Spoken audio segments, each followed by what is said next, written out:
I'm Gene Gorsky. I'm adjunct professor of English here at Montgomery County Community College. And you could say that failure is what got me into English. I had a great English teacher in high school, and I learned to write well, and I loved literature. So I switched from, after in the middle of my sophomore year, I switched from engineering to English. I was working for public relations firms in Philadelphia, but I still wanted to teach.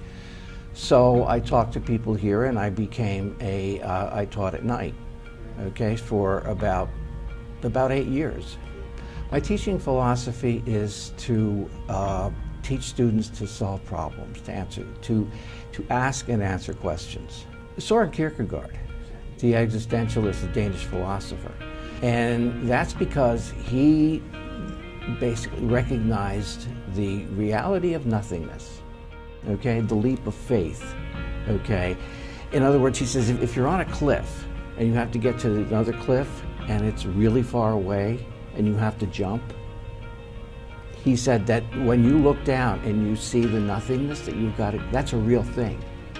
For instance, if I've got if I have a pet, a dog that I've had for 16 years, as I did, okay, when that dog dies, the absence of that dog is real. You can't measure it, you can't see it, but it's as real as this table, and it's as real as any atom or any galaxy, that the absence of something, that nothingness, is a real thing. I think that when a person is asked something and he can say yes, he should say yes unless there's a good reason for saying no. In other words, I took it as a compliment. You basically asked me to tell my story. So that meant that you saw my story as something valuable. So I just said, that's fine, that's a great thing. So that's an opportunity. Thank you for your time. Thank you, it was a pleasure.